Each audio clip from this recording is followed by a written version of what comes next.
This conference will now be recorded. So Lisa, I believe you have control of the mouse now.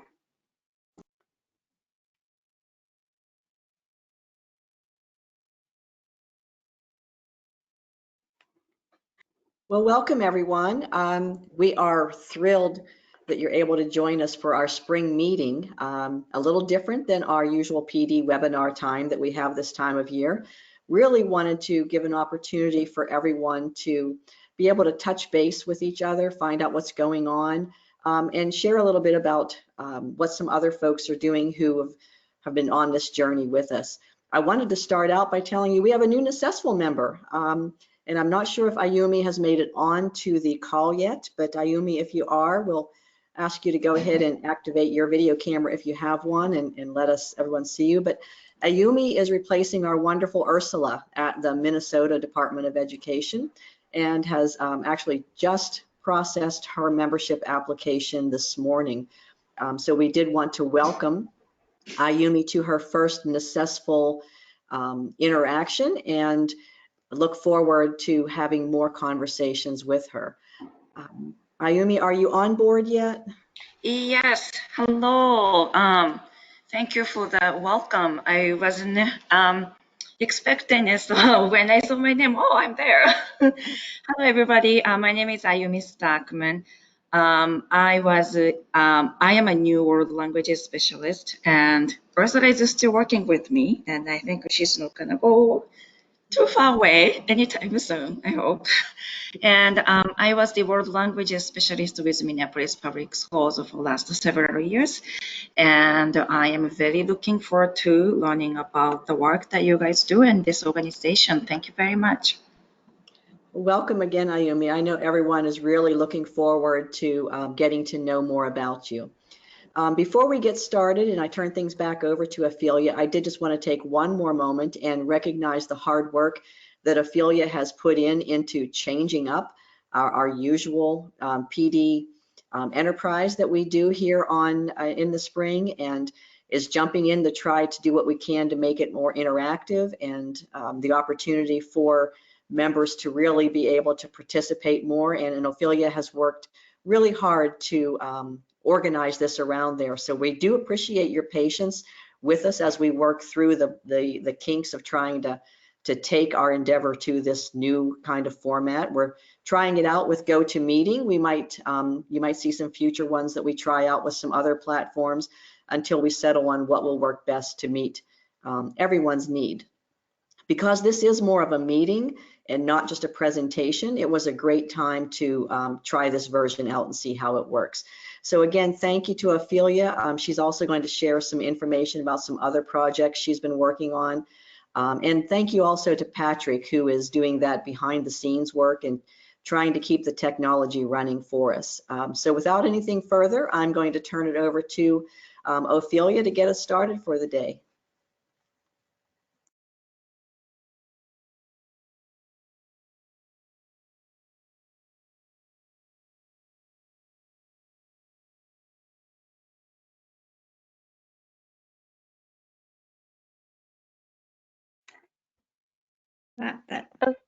Ophelia, is your mic muted? No, I am Okay. just waiting for the slides to allow me to move it. Yes, so you should have control. There Yeah. we go. Okay. There we go. Right. Okay. Oops, here now I went too far. Let's go back. Something is kicking it off. There we go. There we go. Here we go. Let's go back. These two. Oh, I see Julio changed his picture. Thank goodness, huh? It's such a pleasure to see you. It truly does warm my heart to see so many of you joining us today. I think we are feeling very deprived of being in close contact with each other. And so having these opportunities to connect have taken on a whole new meaning for us. As was mentioned before, we feel like we are very much on an adventure this past couple of months, but it's been wonderful to fall back on each other through this experience and to navigate these new challenges. And in response to these new challenges, this topic arose from your own needs and your recommendations. So today, we are going to be focusing on those present challenges that we're facing as we design and support high quality online teaching and learning opportunities for our students, as well as looking at the takeaways from this experience as we look forward to the future. I want to express my gratitude to Julio Rodriguez, to Don Samples, who agreed to moderate this conversation today, to Gregory Fulkerson, to Lavinia Rogers, and to Tom Welch, who will be contributing as presenters to this conversation, and to all of you who have joined us, because you will also have an opportunity to be contributing to this conversation throughout the time that we are together. This will be the flow of our agenda today. And those of you that are presenting, we will give you a reminder after 8 minutes that you have 2 minutes left. And that will enable us to save time at the end to be able to hear from the rest of our participants. So thank you for being here with us. I know we'll have a rich conversation. Thank you.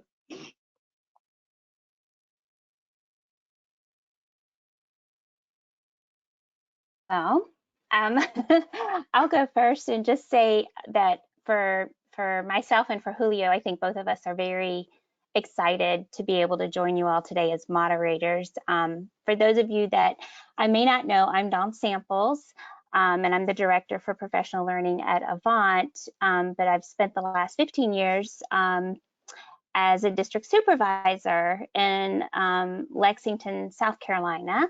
And I'm here today with Julio. I'll let him talk for a minute, and then I'll move on. Thank you, Dawn. So my name is Julio Rodriguez. I direct the National Foreign Language Resource Center at the University of Hawaii, and see a lot of familiar faces. So welcome everybody, and it's a pleasure for us to be your moderators for today. And I think, Dawn, if you don't mind, could you advance the slide? So my role here today with Dawn is to moderate the discussion, and the first thing that we would like to do is to frame the issue. As you all know, the situation that we're living in right now is basically responding to an emergency. So our premise here is what is happening in emergency remote instruction, which is what is happening right now, can potentially be used to lay down foundations to support high quality online learning. That's basically what we're trying to find out. What are we able to do now that will be lasting and that can serve as the foundation for what can be done in the future? So we thought that in order to do that, the first thing we need to know is to tease out the differences between the current situation and what you would consider high quality online instruction. So to facilitate thinking about this, what you see in the middle of the slide are the different aspects that I would like to briefly touch upon. And I only have a couple of minutes, so I don't want to take long. Of course, it's going to be a very rushed sort of comparison, not fair at times, but I think that this is going to help frame the conversation. So the first thing that we have to think about in high quality online instruction is professional development. And if you think in situations where it is done in a high quality environment, so professional development is supported by small specialized units or staff. So oftentimes, like what is happening in higher education and everywhere else, is that these small units cannot scale up to support everybody keeping the same level of quality. That's basically not happening. So what we see right now is that support is very much distributed across communities. So we see, for example, that there are communities of practice, like professional association doing webinars, like ourselves, we're doing webinars right now. There is guidance documents popping up everywhere. There is a spreadsheet that lists about 2,000 documents that have been created for emergency online teaching for universities. There is guidance produced by each institution, but there is also the ad hoc social media groups that are popping up and they're serving as support for online teachers. So professional development is not as articulated as it would be in a high quality online instruction, but at the same time, It's very distributed, which is a great affordance. If you think about instructional design, this is key to high quality online instruction. Typically, the planning, for example, of a fully online university course is from 6 to 9 months. That's before the course is delivered. So when you plan the course, the emphasis is on designing environments and experiences that take advantage of technology affordances. And there is very nuanced distinctions between, for example, online learning and mobile learning. So when you're planning for this, you are taking advantage of those differences and you're thinking how that can make a curricular advantage. Now, what is happening right now is that the emphasis has been on finding ways to replicate what we do face-to-face using technology. So what we were doing right now is more of a process of translation of what we did in the face-to-face classroom than something that we are designing from the get-go as an online experience, with all the problems and that brings to the situation. Now, when we think about instructional design, we usually think about three key pieces, three components, which are the content, the interaction, and assessment. So those are three, let's say, foci that we use to guide our development of a course. So in terms of content, content, interaction, and assessment are usually put together with support from instructional design and assessment professionals. So these three pieces go together with the support, or are put together with the support of folks who are, for example, instructional designers or assessment professionals. In the case of emergency remote instruction, we have the same content that was designed for the classroom, which is being transferred to the online mode, or we're trying to do something like that. So there's a big difference there. In terms of interaction, interaction in instructional design for quality online courses is typically thought thinking about 4 different types of interaction. So when you're designing an online course, you're thinking how the learner interacts with the teacher, how the learner interacts with the content, how the learner interacts with other learners, and how the learner interacts with the community of practice. Think about, for example, the last one is sometimes difficult to imagine, but think about, for example, collaborations where you have a classroom connecting to another classroom. That's what we call a community of practice. 2 teachers, for example, sharing some space online. In language courses, interaction is also aligned with outcomes. So we pay attention to interactions with technologies that enable, for example, presentational, interpersonal, and interpretive modes of communication. And we're careful to plan that. What we see in the emergency remote instruction situation is that interaction was not originally designed for the online mode. And for the most part, what you see now is that people are planning interaction around logistics more than pedagogy. So you see, for example, cases where you have to plan interaction about availability of devices in a home. All of a sudden, you have 2 computers for 5 people. And even though it did not used to be a responsibility, if you think about, in the brick and mortar space, it's almost like leaving students without being able to get into the classroom, right? Closing the door, locking the door, and they cannot get in. So this is a very serious situation that everybody's trying to sort out. Interaction is also very much improvised. There are many things that were skipped that are done in high quality online instruction. For example, in an online course, in a high quality course, there is a very intense socialization aspect. You want the students, for example, to all have their profiles so that they learn about each other, so that they know who they are, because you're replacing sort of the chat interaction that happens in the class with something that is in the environment. It can be even better, actually, because if there is, for example, a student profile in an online environment, you can always refer to that profile and you can always bring that up in class. So it creates affordances that are typically not present in class as much. There is also the learner orientation aspect in terms of interaction, which we totally bypassed this time. And I've seen, for example, at the beginning, we were very much focused on teachers and helping teachers trying to port all their instruction online. But we kind of forgot about the learners, and that unfortunate myth of the digital native has done a little bit of harm, probably more harm than good, because learners are not that native when it comes to applications or technologies that are specifically designed for pedagogical purposes. They're very good at doing things like Facebook and social media, but that's not the extent of what we want to use technology in online learning. So assessment is also another aspect that has been very different. Assessment in online courses, of course, is usually planned taking learning outcomes into consideration, and is planned to be online. So there's a big difference when all of a sudden you are in the online mode and you have to improvise how to do assessment. And for assessment, I'm not going to deal much with it because it's all over the place. And in some cases, people have actually decided to forego assessment for the semesters because of the complexity of the whole issue. By the way, Actual is going to have a webinar soon about assessment, which will be an interesting thing to watch. So finally, there is the learning supports piece that by this, we mean, in the brick and mortar context, there are learner supports such as, for example, the library, the media centers, the student clubs, accessibility services, counseling services. When you plan online instruction, high quality online instruction uses of resources, and everything is planned beforehand. So we know what is available and we know how to connect students with those services. And when we moved online, we found out that all these systems were sometimes partially developed and in many cases not thought through to be done online.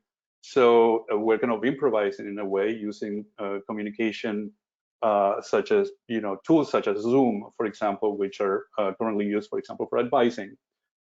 And even though that's a great way, to kind of patch the situation, it's probably not the best way to implement these learning supports when you go online.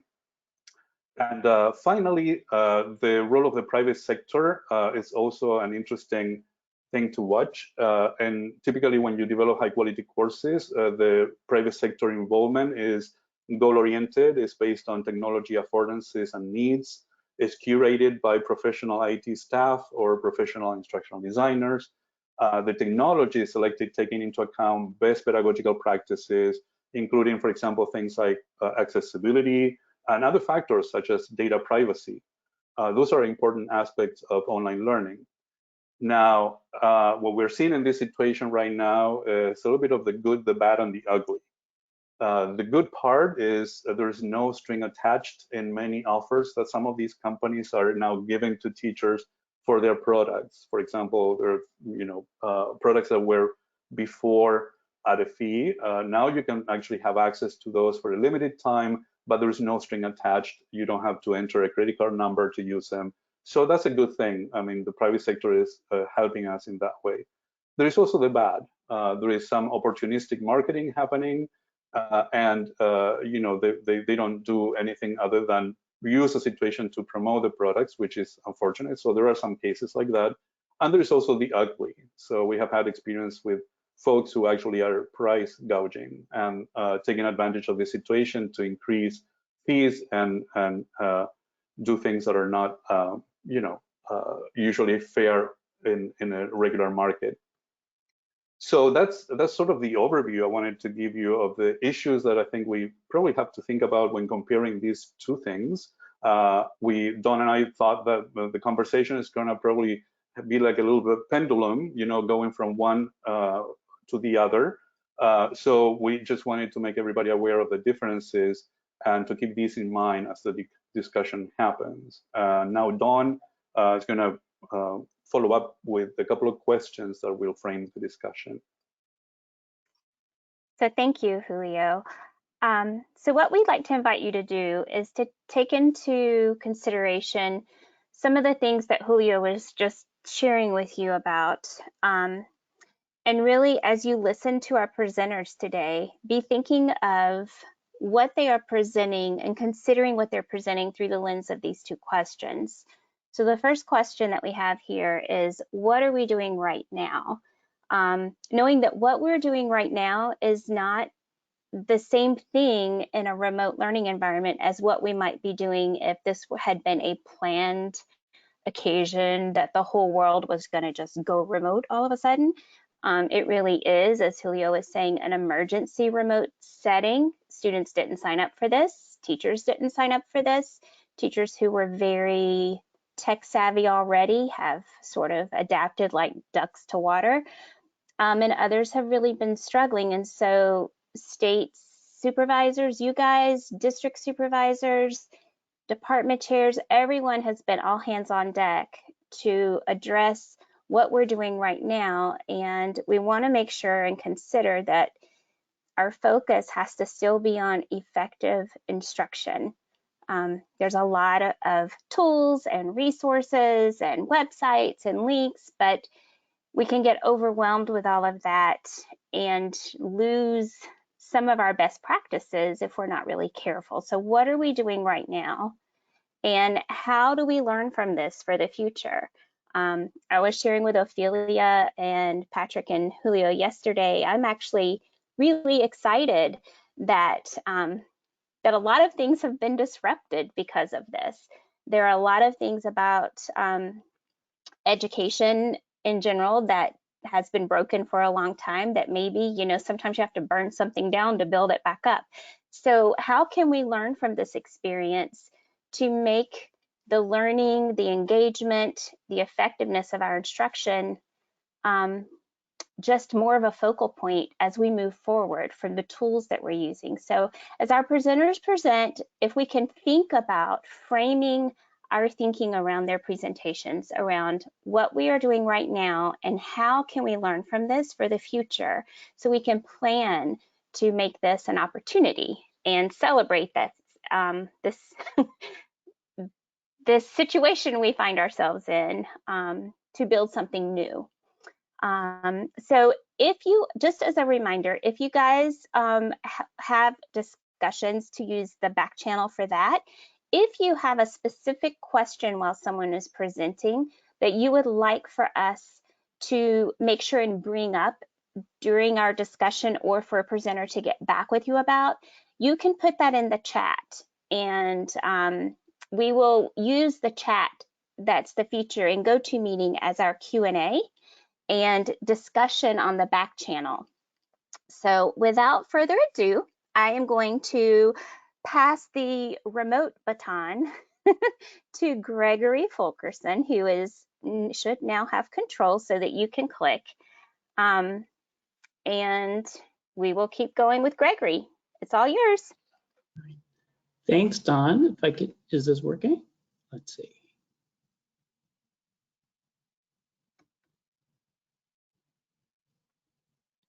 Doesn't seem to let me do this. Okay, let me just check. I do So, not. Gregory, you were moving it. You started. You have to highlight that piece at the bottom. If your mouse isn't doing well, you can also try to use your arrow buttons to advance the slides. And there is a delay, you guys. When I go to give you the mouse, it takes about 15 seconds sometimes for it to totally give you control. So it might take a second. Yeah, that is the key, is that you have to give it enough time for it to connect, and then click on your slide, and then you'll see at the bottom, you'll have the arrows. But as Lisa said, you may want to use your keys, but that will happen every time. Okay. I think the keys work much better. So thank you very much, Ophelia, and everyone, for inviting me to share with you a very quick overview of the attempts at providing supports to this crazy emergency remote learning situation that we find ourselves in the state of Delaware. And I think that as I share with you these next few slides, that you'll see elements of everything that Julio talked about in the things that we are dealing with in Delaware as well. This overview slide really captures everything that I'm going to talk or share with you about, and it's defined by two important dates. And that's why I put these on here. First of all, everything started on Friday afternoon, March 11th. That's when Governor Carney finally announced the initial closure of schools in the state from March 16th through the 27th. And during that time, he announced that this was the time where districts, during these 2 weeks, they would begin planning for remote learning. And they should also focus first on meal delivery and social services, and then on instruction after those pieces were in place. The DOE was tasked with focusing on creating family learning activities and resources that are geared for families and for parents and for caregivers to assist their children with learning while the schools were closed during these 2 weeks. There were a team of superintendents and the DOE that worked together to try to create these remote learning plans and set out the guidance for those. And in March the 23rd, in a letter to the districts and charters, Governor Carney directed all schools in the state to be closed through May 15th, and shared with the districts and charters that they are to continue to work with their staffs to create these remote instruction plans so that students can continue to learn through the COVID-19 crisis. A critical part of these remote learning plans were something that we called educator resources. So moving forward from that point, both the Delaware Department of Education and the Delaware Department of Technology and Information, or DTI, work together in tandem in the planning and preparation related to these models that are set out in district plans. I will go a little bit deeper about everything that's in the blue on these slides, the family learning activities, the remote learning plans, and the educator resources in the next few slides. What you also see on here is the May 1st question mark. The governor has told the superintendents that his next decisions about schools remaining open or closed will be made on or before May 1st. So that will be the next chapter of the Delaware response, depending on what the governor issues on or around May 1st. Everything that I shared with you today can be found at that one link that's at the bottom of the screen, the DOE COVID-19 page. So every resource that I share with you on here, you can access everything through that one simple link. All right, I'm trying to advance.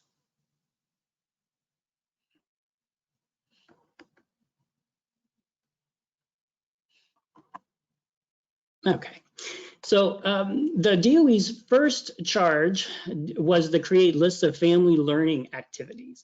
And these were required to be up and available by March 18th.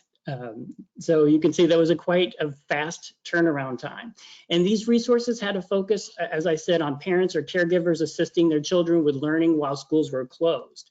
For world languages in particular, the purpose was to really help mitigate any loss in language skills, especially until that remote instruction could kick in. Dual language immersion embedded their resources alongside other resources to show a tight correlation between DLI programming and the traditional English only programming, such as with the Khan Academy resources for math, etc.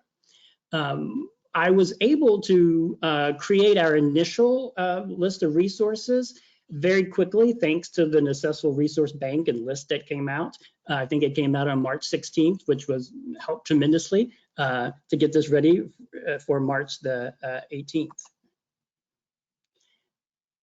To determine which activity links would be included in this resource list, the resources that everything that at the department had to go through several criteria. Some of the basic criteria was it had to be easy for parents or caregivers to access. It had to be easy to use. It could not be, there couldn't be a cumbersome account set up. There couldn't be a cost. There couldn't be complex instructions, especially when you have to think through the instructions that are provided on websites if they're easily accessible by parents whose first language is not English. You also notice that at the top of that screen, it says that the website is continually updated over the next several weeks, and actually, thankfully, Lisa and sent out the new Necessful document that was, I think, modified from a Wisconsin document about sustaining support. That came at a perfect time because parents are asking for more learning activities in the state. And so I was able to take that and to modify it and fit it into the context of the Delaware context I'm sharing with you today. And that resource document will be uploaded today sometime, actually. before those remote learning plans that I was telling you about, they were due to our Secretary of Education by April 3rd. So every superintendent or a charter head had to submit these plans. So before the plans were put out, the DOE helped define what remote learning is, so that everyone was on the same page, because you can imagine everyone had a different interpretation of what remote learning was. So the agreed upon definition is, as you may or may not be able to see on the screen, essentially was that when the learner and instructor or the source of information are separated by time and distance and therefore cannot meet in a traditional classroom setting, and that remote learning may occur synchronously or asynchronously, and that a part of these plans to address remote learning had three essential parts. There had to be a start date for teachers and students and to define what the primary focus of the work was, whether it's new learning or whether it's enhancing or enriching previous learning, whether this was graded or not graded. All of these made a huge difference. In a minute, we'll see. And also at the end date for students and teachers, and to make sure that the new date, the end date could not be after June 30th, because at the end of the fiscal year. There's also the overview of the delivery model by grade span. The educator resources became the next DOE focus, because as districts were beginning to develop their remote learning plans, they looked to the department for a recommendation of resources. And we aimed at the department to sort of provide, again, a list of high quality instructional options for school districts. And that word options is very important, because there's a big caveat that you'll see there. The department wanted to make sure that the options were to be seen as supplemental resources to the districts and charters' primary curricular resources and learning materials. That goes back to, as probably many of you, local control over curriculum, and the DOE not overstepping and telling people what is or is not appropriate for learning. So that is still a big discussion today.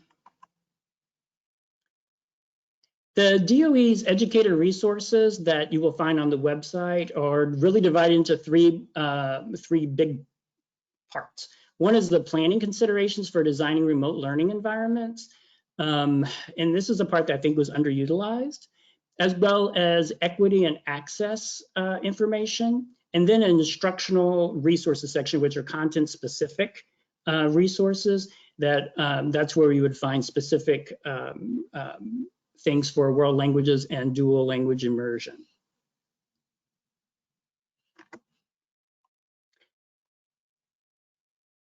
And April the 3rd, when these plans were submitted to the secretary, shortly after we began to analyze these plans, and we noticed that each district's remote learning plan was very, very different. Because the districts and charters had to determine how to best reach their own students, and including those that they deemed the most vulnerable, every learning plan varied greatly throughout the state. And in developing these remote learning plans, the schools had to take into consideration the availability and access to the internet, to devices, and also to think about as we said, their neediest populations, the needs of students with IEPs and 504 plans and English learners. So these diverse plans, they really called for a different type of support for the DOE than we had originally thought. So each work group at the department had to rethink and develop a sort of more differentiated, almost personalized support based on the particular needs of district plans. For world languages in particular, immediately I emailed each of the district curriculum directors and offered individualized world language support based upon what they had written into their plans. We also identified existing structures which we could leverage to provide more differentiated support, especially in terms of the plans that asked for high tech support, medium tech support, and then low or no tech support, which were several districts that went to a no tech support focus. For world languages in particular, we capitalized on our Schoology platform. That's our learning management system. And that, fortunately for us in our state, every person in the state has access to that. And that So this is a really quick and easy way for us to provide additional resources to a number of different groups, different stakeholders, teachers, teacher leaders, administrators at one time. I was also able to leverage a group that we have called the World Language Teacher Leader Network. This is a group of individuals of teachers and administrators from across the districts who come together to who help with world language learning issues across the state, and was able to provide an opportunity, at least for people to share the challenges and successes with remote learning, to throw out a problem. We created a problem of practice in solving problems, and also really the opportunity to celebrate accomplishments, which was very important during this time. An important partnership to this from the state was DECTFL, which is our state world language professional organization. After a series of conversations with them, DECTFL actually created a weekly virtual happy hour, which in my opinion provided a very much needed socio-emotional support for world language educators, because it provided them with a venue to giving them the opportunity to talk about how they're keeping healthy, how they're keeping sane, just the social aspect of the toll on teaching, and also giving them the opportunity to reflect on what does this have online learning, what is this doing for our students, for our learners. For dual language immersion, seeing the remote learning plans was very eye-opening. We do have 85% of our districts in the state have dual language immersion programs, but very few of them even mentioned immersion at all in their plans. However, based upon further investigation that was done one-on-one with district dual language immersion supervisors, we did discover that a number of districts did have some sort of plan in place to keep the immersion language alive with students. And we then at the DOE realized that we had to release some sort of remote learning considerations to help districts think more strategically about dual language immersion instruction.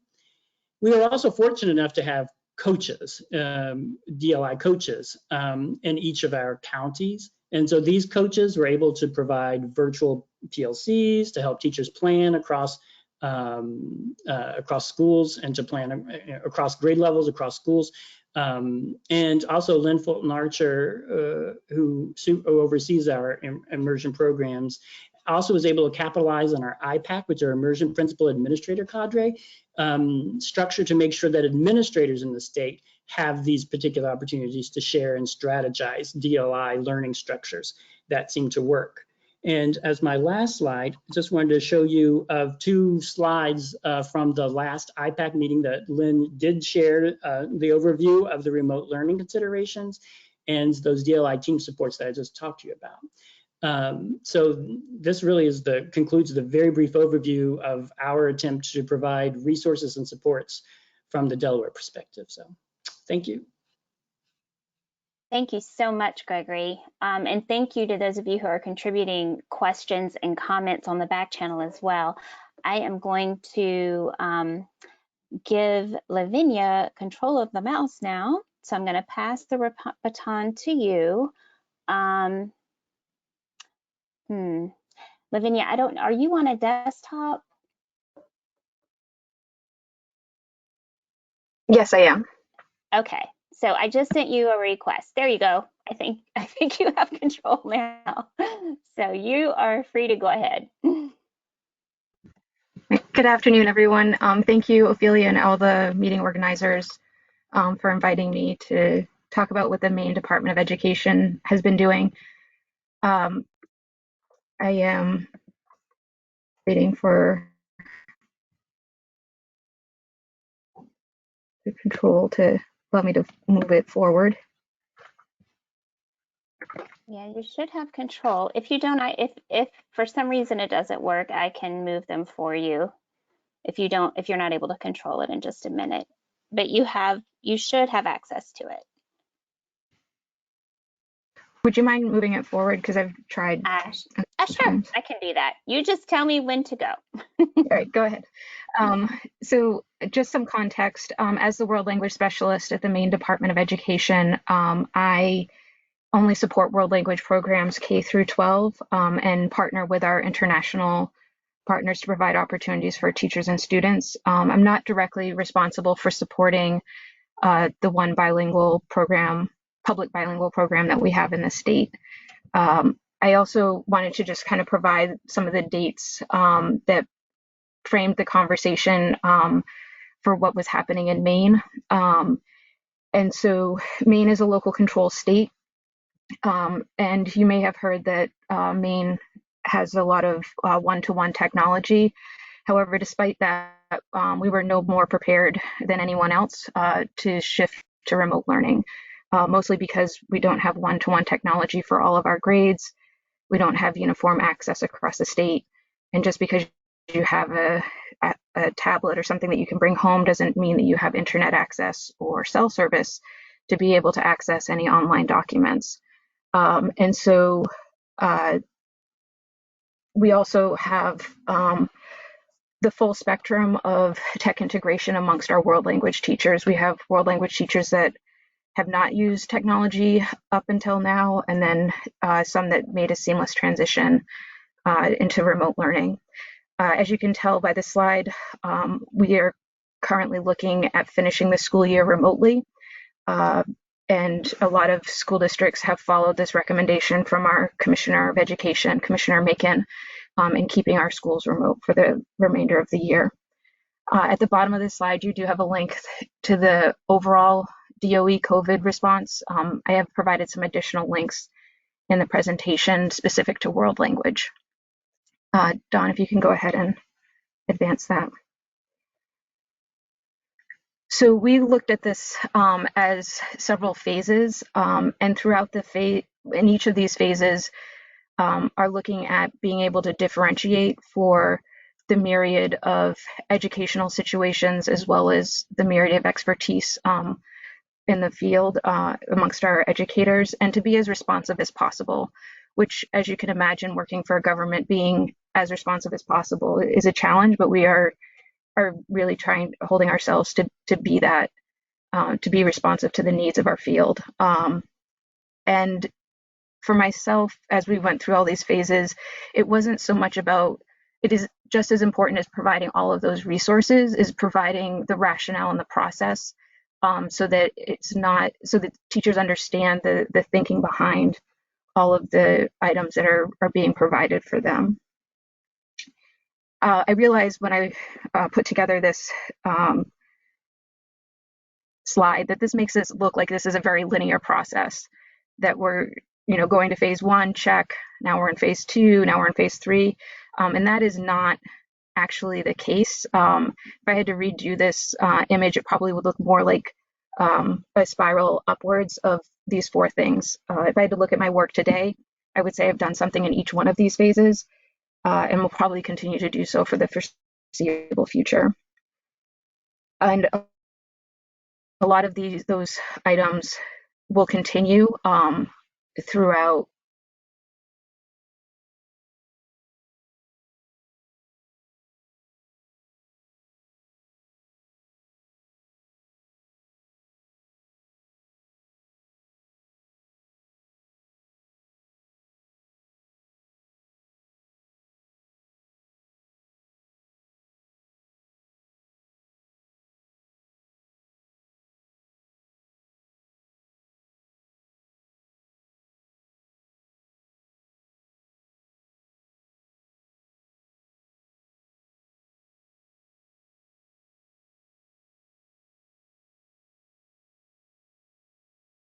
We appear to have lost the audio for Lavinia.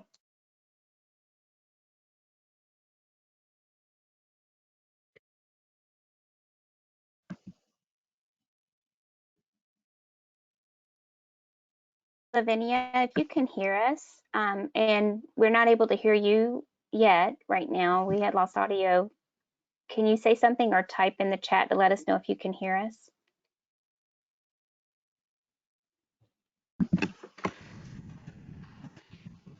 There you are. I think you're back on.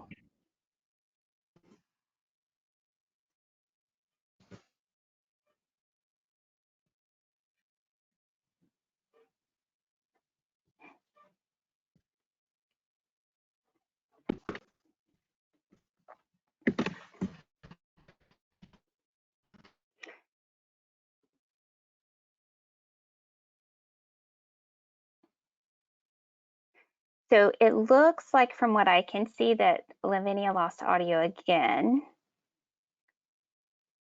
Oh, there she is. Lavinia, it looks like you're back on. Can you say something?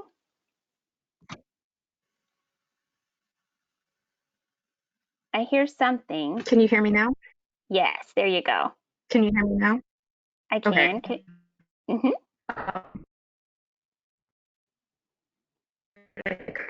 From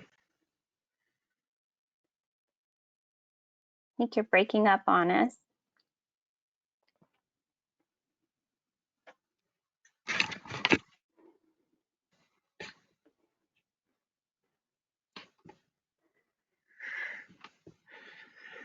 Okay, we can hear you now. Nope, I think that's Lisa. okay. So Go ahead. okay. Can you hear me? We can. You Okay. can go ahead. So there, we looked at it in 4 phases. If you can move the slide forward.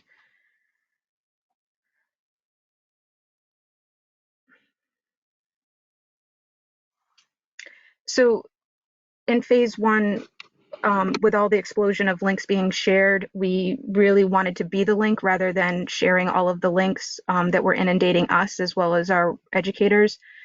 And so we looked at this as being able to provide a model of what it would look like, leveraging the network amongst our world language community, and doing work to save educators time. And so the model that I created was a choice boards looking at, for a variety of levels, just emphasizing the sense of maintaining the language input, the flexibility, and the choice that was going to be necessary as we move to remote learning. Our network, we had virtual world language office hours by grade span and language so that educators could come together and then use the breakout features in Zoom to meet to talk about their needs. And then I spent my time vetting business offers so that teachers would not have to do that. You can go ahead and move the slide forward.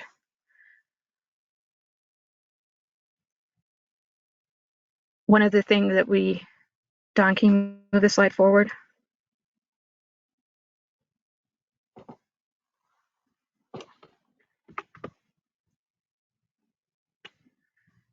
Okay.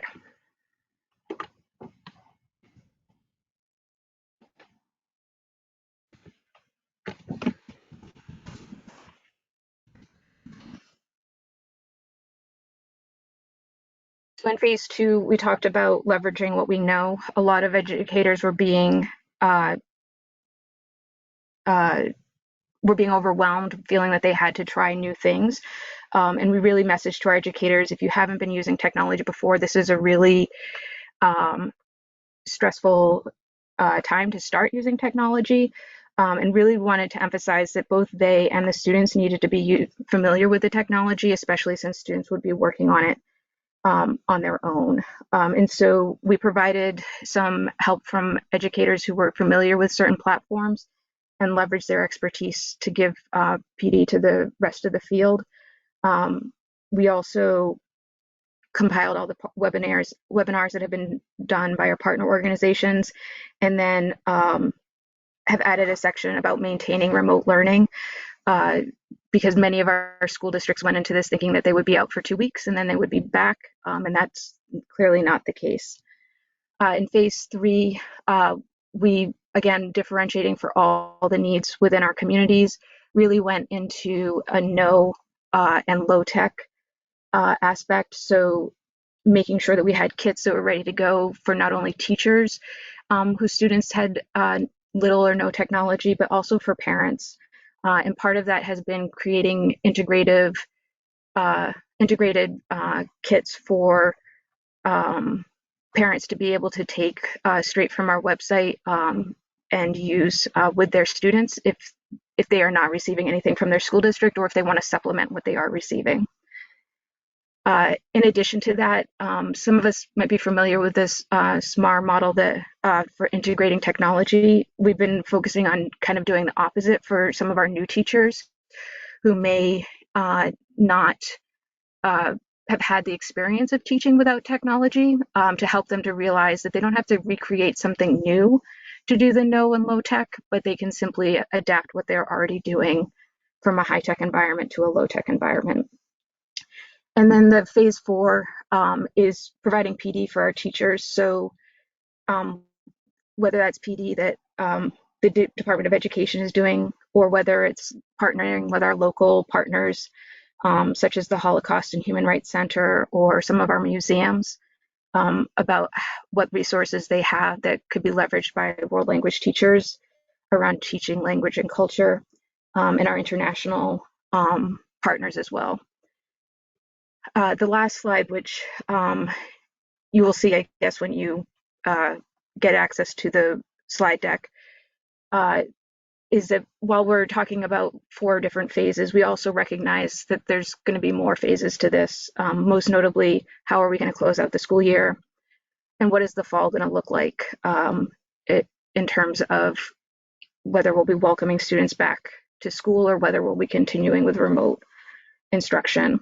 And then to be completely transparent that this is still a work in progress for myself. I am in no way an expertise, but finding that time, of finding a way that even though our teachers are still in survival mode in many cases, how can we still be having those conversations that we need to be having about what high quality instruction takes place? Because technology either accentuates what we do well or accentuates what we still need to work on. And that has been true in a lot of the conversations that I've been having with teachers in the field. It's become very apparent what we need professional development on in our practices.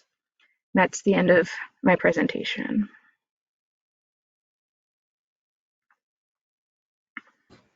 Ophelia, it looks like Dawn has lost her connection, and she is currently the presenter. She's showing as offline. Are you able to pull up the presentation and just go ahead and show the remainder? Yeah, I am trying to do that. It's not responding to me right now, but let me try that. Thank you, Lavinia. What a tremendous effort in Maine. So well cohesively coordinated. Thank you so much for sharing that.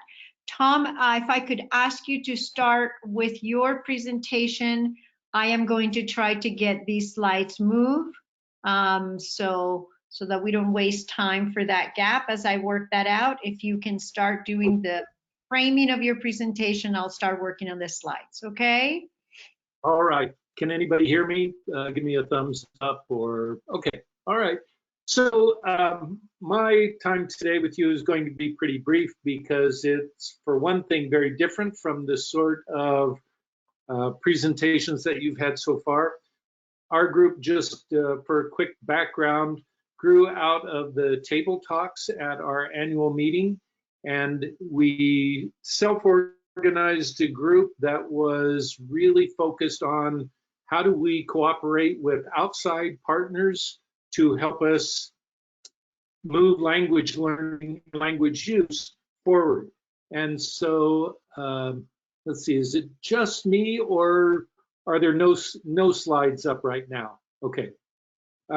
So anyway, as we started talking, we've been meeting at least every other week and sometimes every week since November. And we realized early on that it's a very messy organizational structure because we are intent on not just following a linear path. And so we sort of have renamed ourselves the Neural Networking Group because it's not just one single focus. So actually, I think probably the majority of people that I see on here are members of the committee, and I welcome them to add in anytime. We have spent a lot of time talking, especially in the last 6 weeks, about the opportunities that are coming about because of the current situation, opportunities to look at working with other partners from outside just education. So I'm trying to see if I can yet advance any slides. Mine were not very earth-shattering. But we have a number of documents that we've been working on that are in a Google Drive, and anybody can get access to those. We have looked at other professional organizations in the disciplines, the math teachers, the science teachers, the social studies teachers, as well as looking outside. And I'll just quickly say that one of the outside groups that I had been looking at was the Aurora Institute, which used to be known as iNACOL. Susan Patrick is the head of that. They have been working with initiatives primarily at the state and federal level in terms of trying to get regulations on the books to allow for a lot of things that would actually be very beneficial for language learning. And so I actually have a meeting set up in the next week with Susan Patrick and a couple of her teams that I'll be reporting back to our team about. The other thing that I guess would be the main thing that I would say, and then I'll let anybody else on the committee, is when we looked at the number one resource that we have that can help us as an organization work with other organizations, whether they're disciplinary or not, is the LinguaFolio.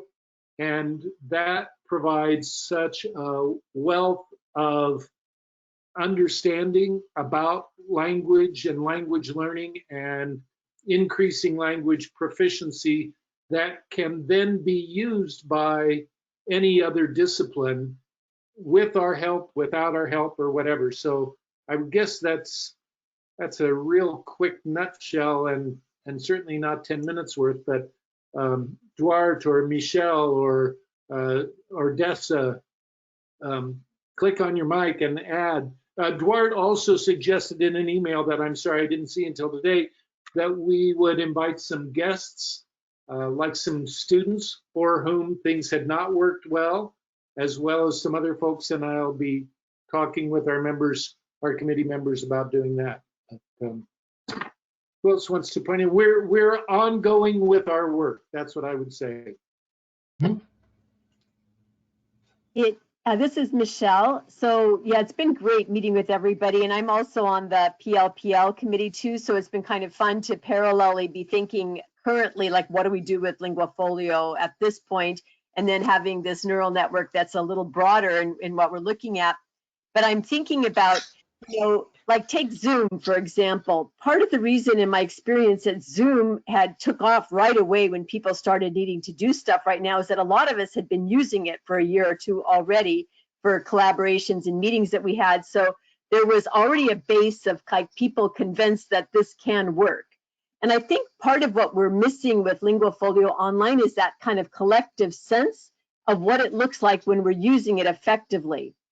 So I've talked about this before with the group, that the place where we should be able to get that kind of collective group is, the gazillion Star Talk programs that we're required to use part of their work. And yet we don't have a way to kind of tap into success stories or, next steps, or, how did I use it, or what worked, or whatever. So I have some success stories of things where I'm using LinguaFolio Online in a certain aspect, and it's been quite easy for me to do, and so on. I'd like to share, but I just find that I can't quite get the story to the teachers.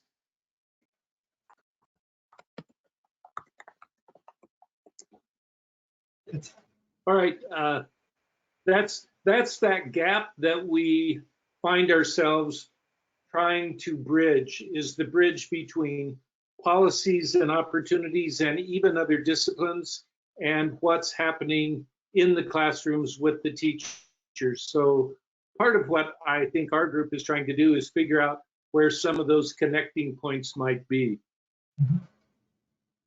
These on the screen right now, and I don't seem to have any control over the screen. I'm trying with both my cursor and my arrows, but these were the initiatives that had been identified by the Aurora Institute, and you can see how many of them align closely with the sorts of things that we have talked about as an organization. So hopefully that will be one of many good partnerships.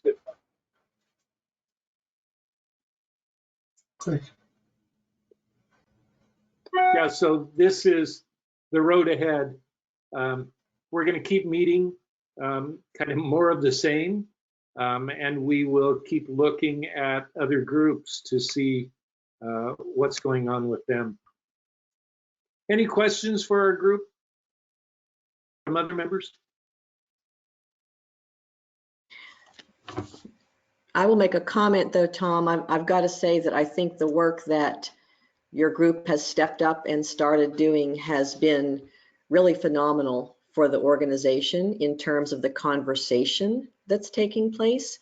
And I'm hoping that as a group, we might be able to incorporate more of that into our planning for our upcoming cafe sessions and our annual meeting sessions, and really make sure that we can put some meat to that after we get past all of the developmental conversations that are taking place around it. A lot of the folks who have been on that call have brought up some points that really are interesting to consider. And one of the big ones that I think of when I saw that last bullet on your last slide where it has continuity of learning was really what we're talking about is continuity for learning, not continuing the same, but how do we continue making those opportunities for learning available? And I think your conversation is really helping to drive that. Thanks. It's been a fun group to work with.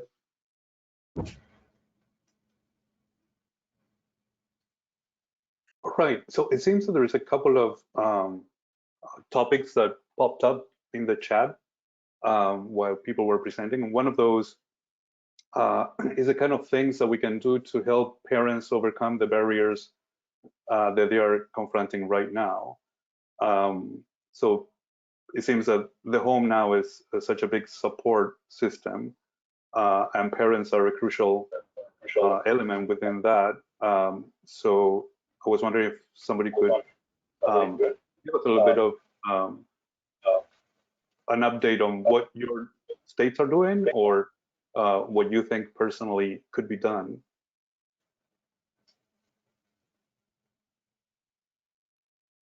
I'm not sure if the audio comes through. Is it coming through again? Yeah, Julio, we have you. So I'll share a little bit about what Virginia is doing. We have just finished creating our Virginia Learns Anywhere plan, and I shared a link with that out that anybody can look at. We started out looking at what Kansas did as sort of the driving document, and then expanded on it because the Kansas document didn't really include a lot of specifics to the contents. So we added a website for it, and world languages was included as one of the resource areas. And when we started out, what I appreciated about the conversation was that we started out of how do we continue with facilitator or teacher-led instruction, and that morphed into providing 3 different types of opportunities. And one is how do we continue this opportunity for learning in a learner-driven or a learner-centered environment, and then a facilitator-centered environment, and then a hybrid where the learner has choices that have been framed by the facilitator. So I thought that was an interesting take on how to proceed with it.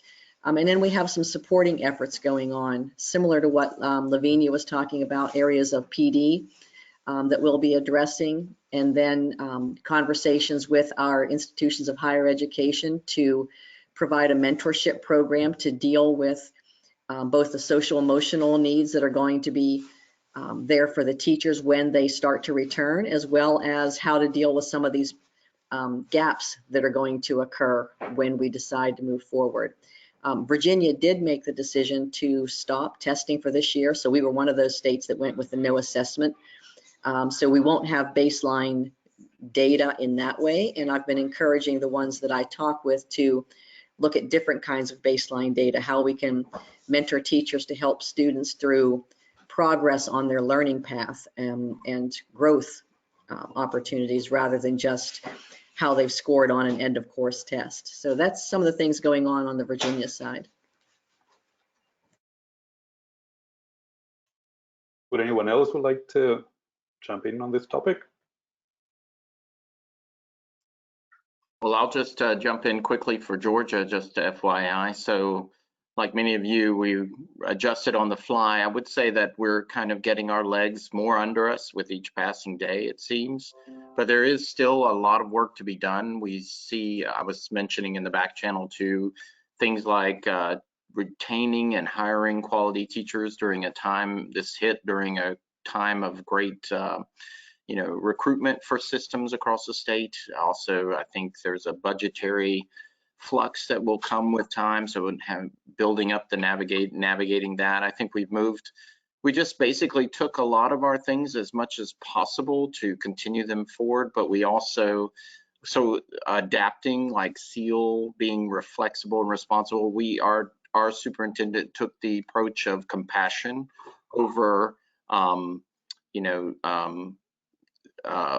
keeping them on, holding them to certain things. So we have a compassion framework, and that has allowed us a lot of flexibility when it comes to working with our systems individually. So, we're kind of herding cats a little bit here in Georgia, but at the same time, I think we're getting our legs under us and building more support, and then also rethinking what we're doing. I mean, we're thinking more about what is it? It's kind of forced us to reevaluate what's essential and what we could maybe do in a different way.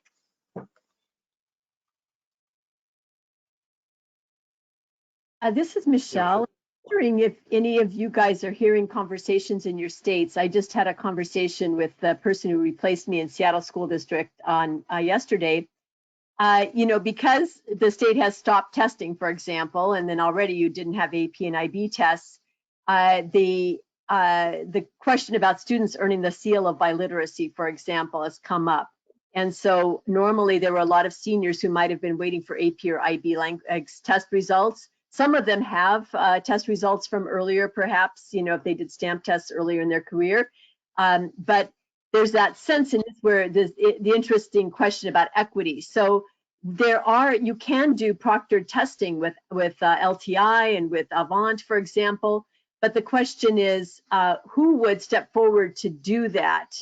Which students? And so on the one hand, when we talk about students encouraging student initiative, I can think of a lot of students who would have the initiative and would be able to do that, would want to do it.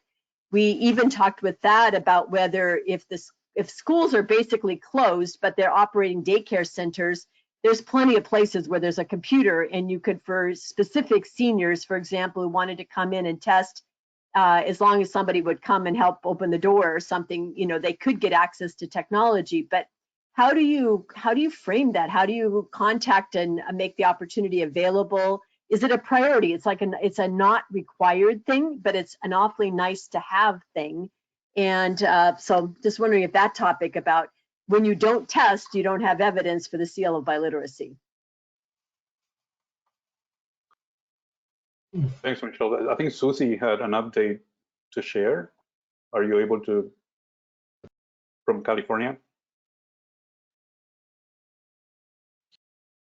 May I tag in on what Michelle just said for a moment Sure. before the person comes in? It's not only on the world language side for earning the seal in the state of Washington. There are concerns that are popping up about qualifying for the English language arts portion of the seal of biliteracy. So districts are struggling with that. We're grappling with it at the state level because the state just waived one of the standard measures that often are used, which is the Smarter Balance Assessment. And districts vary widely on when they give that, when students take it. A lot of ELL, English language learners, want to wait until their senior year to maximize their ability to succeed and do well on it. So we're having a meeting about this on Wednesday with senior leadership at the state level, and hopefully can provide some guidance to districts, at least about that side of it. But Michelle brings up a good point about how do you actually administer, even when you have the remote proctoring capability for world language testing. So there's two sides of that coin, and we're grappling with that and trying to do our best to give some good guidance on that. We have a new person coming in the door as I step down. I only have a week left in the state of Washington in my position, but we should be able to give some guidance that will be helpful to teachers as that transition occurs. And districts. Unfortunately, most of the districts in the state of Washington do not have a world language lead. So we're dealing with a variety of curriculum administrators and ELL specialists, and some have a world language lead. So it's a little bit varied in terms of the communication channels. If anyone has not received the information from the meeting that was held recently that Arthur Chu moderated, there was a lot of notes taken there of what's happening in a lot of places and how people are actually addressing some of the issues around the seal of biliteracy. I can get a link to the notes and post that so that anyone who was not able to be part of that meeting can see it. Hi, everybody. Is Andy still here? Because I could add just two things about Massachusetts if he's not still here to speak about us. One, just today, the governor announced that we would move to remote learning until the end of the year. Andy, are you there? I'm here, Madeline, but keep going. Oh, good. Well, I just wanted to speak about the fact that we were continuing with the revision of the state standards, and that we still have May 1st in mind. And I know that I'm on the culture panel side, that we certainly are giving a shout out to California and Ohio and, well, to all the rest of the states, because we've read through all of them and we're making pretty good progress. So I will leave it to Andy, who's the guy on the on the front line.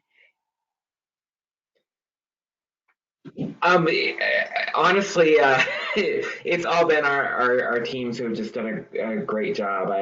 Sorry, I'm not sure what you wanted me to add, Madeline. I was in and out with my kids. Well, I didn't know what you might want to say about how people are working remotely or what resources we have and what we sent out. I know that side more from a parent's side than from an active teacher now that I've retired, and I more from the university side and the volunteer side. But I think that's where we are. We're in the same boat as everybody else, learning as we go along. And All right. So and you mentioned that Massachusetts was moving towards accepting portfolio assessments for the seal of biliteracy also. Yeah, so the accommodations that we're making for the class of 2020 are that we're accepting, obviously the test at home options, and any language that is not covered by test at home. So pretty much any language that's not covered by STAMP or Apple, we're allowing a portfolio. We already have a portfolio option for less commonly taught languages. But there's always been the limitation, if there is an available assessment, they have to use the assessment. Most of those assessments are not available right now. So we've put them into the portfolio category. And then we've also extended the due date for when districts have to report the seal of biliteracy.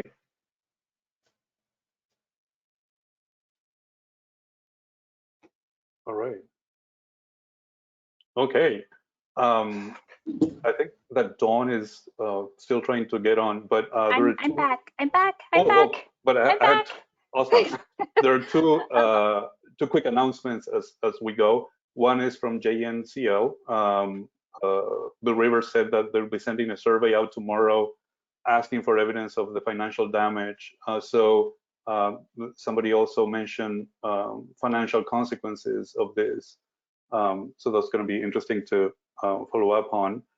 Susie doesn't have a microphone, so she's going to be sharing with the California Department of Education with us through email. So that was the other announcement. And we were wondering if from all this that is happening, I think one of the things that we wanted to have as a takeaway today was to at least think about what things can be set up now that will be long lasting, or that can be, can serve as a foundation for the future to improve online learning. And as you know, it's the online learning has had a little bit of a bad rap in a series of places, but there's more and more evidence that online learning is a very valid way of doing instruction, and it opens up opportunities that are not present in the brick and mortar sort of model. So in your views, what do you think are some of the systems of support that can be implemented now that can be lasting and keep supporting the online mode?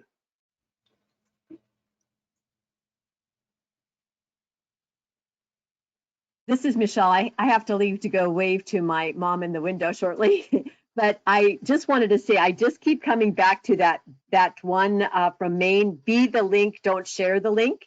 I think we should mobilize all of us who are retired language people to be the link. In other words, you guys who know what the links are, you teach us what's good, and we offer kind of office hours, so to speak. I'm already doing this with a number of initiatives, just a couple times a week. I'm on Zoom, just come in.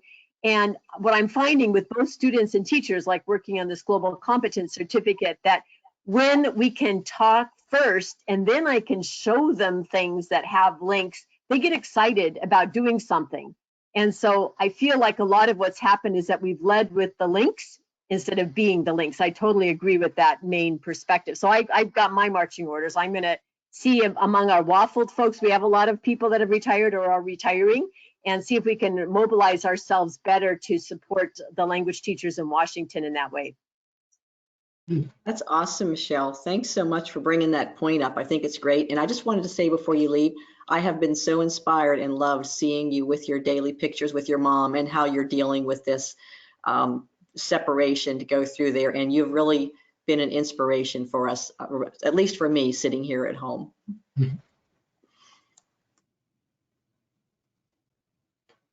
This is Bruda. May I just bring up a point if we have time?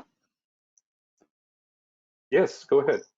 I just want to bring, we've talked about this before, but I just want to remind everyone that Linguafolio is now going into phase 3.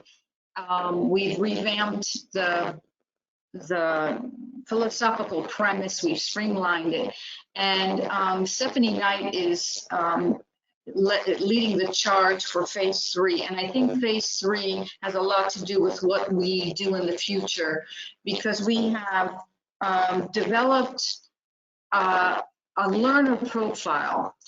And from that learner profile, we are going to develop learning modules or professional learning for teachers to really capitalize on what is it learners do in their classrooms, so that we really step aside from a teacher-centered approach.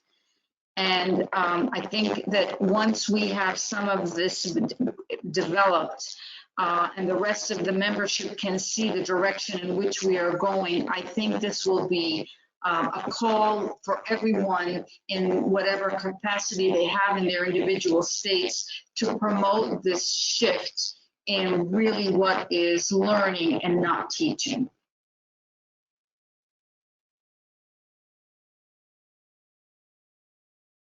Thanks for that. That's one part of the puzzle. So the system is there, Linguafolio is there.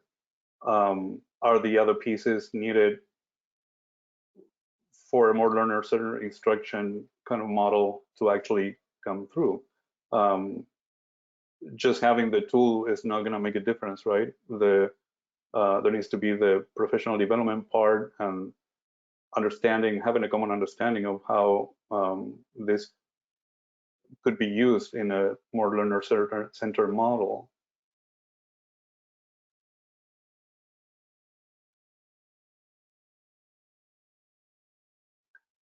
All right. Oh, sorry, Julio. I'm sorry, no, you guys. there's something related to what to this that Susie mentioned. That's one of those unintended consequences of what is happening, and one of those is the way people are looking at blended learning in a more meaningful context right now. And what we're seeing, at least in higher education, is the idea of synchronicity. When, at what point do you want everybody to be together? It's now a much more restricted resource than it used to be. So it's not anymore, the time chunks that you had in the classroom that are available to do work with the learners one-on-one or with a group. So that's the unintended consequence of that is that people are looking at blended learning models in a very interesting way, and in the sense of separating what is being done in that precious moment, which is the synchronicity is taking place when everybody is online, and what is being done outside that. So there are models out there for blended learning that have been used that we're still using that now take a very different meaning. It's a more meaningful way of thinking about online instruction. And Dawn, I think you had a comment. Yeah, I had a comment, and I apologize to you guys. It's nothing like having the power company decide to cut power when you're working from home.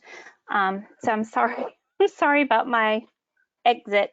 I did just want to say, just as a culminating thought. Oh, I don't know what happened with the slides there. That I think that both Tom and Paul have mentioned in the back channel and in the chat, just the emphasis on relationships. And even though students are not in a brick and mortar situation, people take risks and feel safe taking risks when they have a relationship. And so finding ways, I think, for teachers and students to foster those relationships and be there for each other through all of this, I think is really critical. In the conversations I've had in the last few weeks with teachers and supervisors, this blended scenario is probably not going to go away for quite some time. Even when people are back in school, there's a good chance that there will still be a blended learning type of infrastructure because of how the world is now. If people end up having to quarantine because someone in their family is sick, and we don't want the learning to stop for those students. And so I think what they're saying really, to me, it speaks to me and my beliefs, but also in my experiences, that those relationships and finding ways to support our teachers and students in building those relationships, even remotely, is going to be really critical. So I just wanted to say that really it speaks to my heart seeing both Paul and Tom mention that over and over, because I think that we can't do anything new or affect change, especially when things are so unsettling already for all parties involved. And that I think that's an important thing for us to keep just at the forefront in the scenario for learning for students. I just had to say that. Don, if I can add something, I'm sitting here thinking that I would just about go out on a limb and guarantee that a year from now, 5 years from now, 25 years from now, kids who are going through this are not going to be saying, oh, thank goodness I was able to learn the imperfect subjunctive of those 7 verbs that I still needed by the end of the year. They're going to be saying, I remember that during the pandemic, my teacher got in touch with me every single day or every single week to make sure that I was all right and that my family was all right. And that, more than anything, is going to be what matters. It's those relationships. And if we aren't really focused on that first, and that as a springboard for being able to inspire learning from that, then everything we're trying to do that we've talked about besides is all for naught. Tom, go ahead. No, I was just saying that the question that Julio had for his first framing question, whether intentionally or not, seems to really address that dichotomy, because I could read it two ways and one could be the answer to the other. You know, with the what are we doing right now and what are we doing right now, to help really lead into that answer for the second question. I don't know if you intended it that way or not, but that is certainly the way that I'm reading it.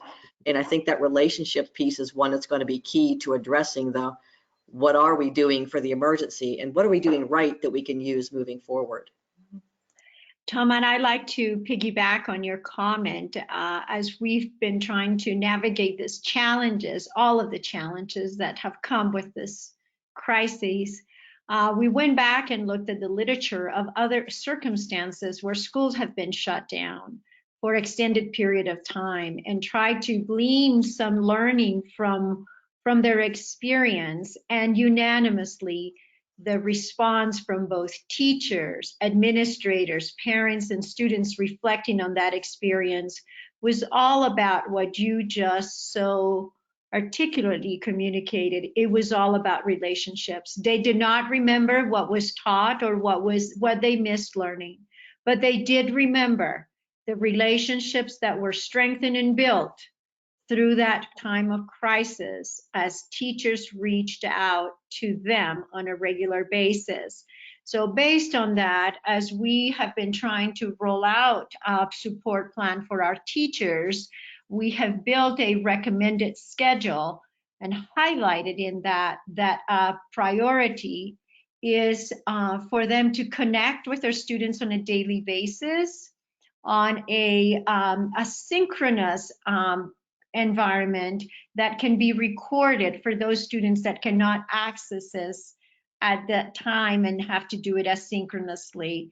And then we have also asked the teachers, particularly in the immersion program where you have two teachers working together and sometimes serving parent populations that speak one language and not the other, is that they build in a morning meeting or afternoon meeting for parents so that parents can connect with them and process the challenges that they're facing with the weekly assignments and the learning opportunities that are planned for their students.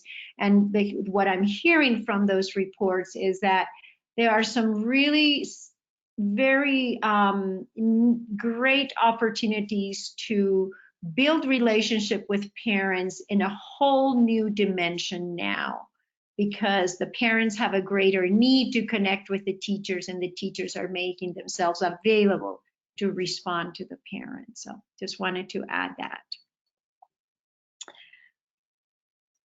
Right, thank you, Ophelia. So it's absolutely important, I think, also that, you know, relationships are emphasized, and that I always say that if there's one thing that research has shown us is that successful language learners tend to have a very close relationship with somebody in the target culture, and that's a huge motivation for anyone to have that human connection to learn the language.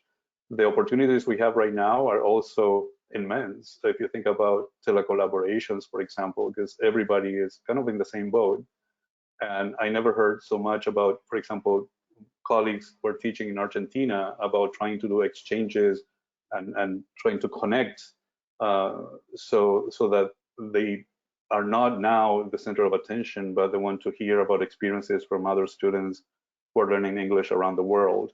And what used to be very picky, like they wanted to talk to Americans, for example, or British folks, now it's a lot more open-minded. And I've heard people doing exchanges with Germany in English, and there is a lot more flexibility in that.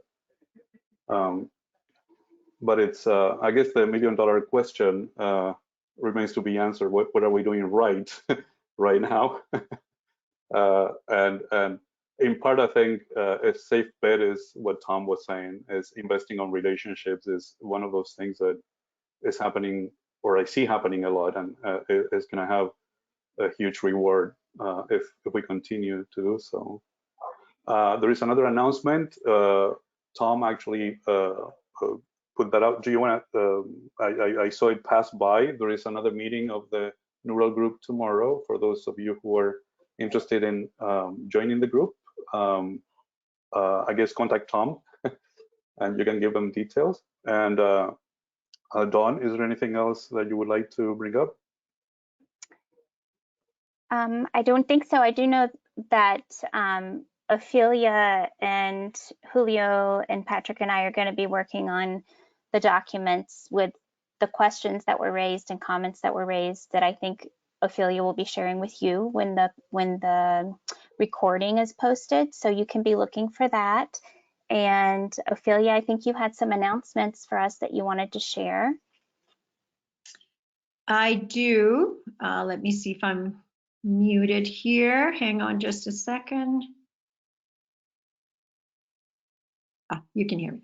Great. I am going to share a link with you to a Google Doc that we are going to reference here in just a moment. Let's see if the slide will cooperate with me. Here we go. Perfect. So I wanted to make you aware of, whoops, let's go back. One more time. Here we go. Want to make you aware that this rich afternoon that we have spent today can be replicated in the next little while. On the left-hand side, you will see our regular seasonal professional development opportunities, our spring meeting today, our fall webinar coming on September 21st, our pre-conference webinar November 6th, and then our annual meeting scheduled to be taking place in November in San Antonio, and we will get more details about those final plans. In the meantime, I think that there is so much for us to continue to talk together, brainstorm, plan, and so we have built in some Friday afternoons to continue with the tradition of the Friday cafes, shaped around conversations. So we have one scheduled for Friday, May 15th at our regular time of the 2 p.m. Eastern time. And then Friday, June 12th, August 21st, and November 9th. Now, the topics, we gather some topics from the survey that was sent out a little while ago. And we did come up with some surveys, and if you access that document that I put in the chat box, you will see that those topics are already listed there. And what I ask you to do is to add additional topics that may have surfaced through this conversation today, and that you take the time to rank your top 3 topics that are of most urgency to you in your roles. If you would just put a 1, a 2, and a 3. If you have someone that you think would be a great facilitator or contributor to that topic, please add their names. Okay? We want to make sure that we continue this experience today in the next few weeks as well. And then just a reminder to you that all of the materials from this meeting today, the recording, the document that Dawn referenced as we have compiled all of your comments and questions and organized them around the 2 framing questions, will be made available to you on the members only space and our website in about a week from now. So watch out for those if you want to come back and revisit some of the thoughts that were shared and some of the resources that were shared. Ophelia, we had a couple of questions come up in the chat that you might want to respond to. Mario was asking if they'll get invitations to the Friday cafes. Mario, we will send a reminder for you to, for everyone to know that those are coming up. Those will also be posted in the newsletter that Lisa has started sending every month. So we will be announcing those so that you know they're coming ahead of time. And then we will send you 1 or 2 reminders between those months to remind you that those are coming up and that we would love to have you join us. And also, Ophelia, Pam had a question. She was saying that she's not seeing the topics. And is that, Pam, is that in reference to the document Ophelia said she would share with you? Hi, this is Pam. I'm able to get the Google Doc, but I think Ophelia referenced that we were rank ordering topics. Well, you will see the topics come up as people add them, and Got then it. you want to rank them, okay? And see which ones are the ones that you feel are most urgent for you. Okay. Thank you. So with that, we want to again thank you. We want to especially thank our moderators, Dawn and Julio, for their excellent job guiding us through this really needed discussion today. We also want to thank Lavinia and Gregory and Tom for their contributions and their presentations, and to all of you for your rich comments, sharing of resources, and willingness to share beyond this meeting. I want to recognize Patrick behind the scenes for all of his support and facilitating our webinar today. And until we meet again, may you stay healthy and actively connected to each other so that we may better support each other through this crisis. Thank you so much. Thank you, Ophelia. Thank you.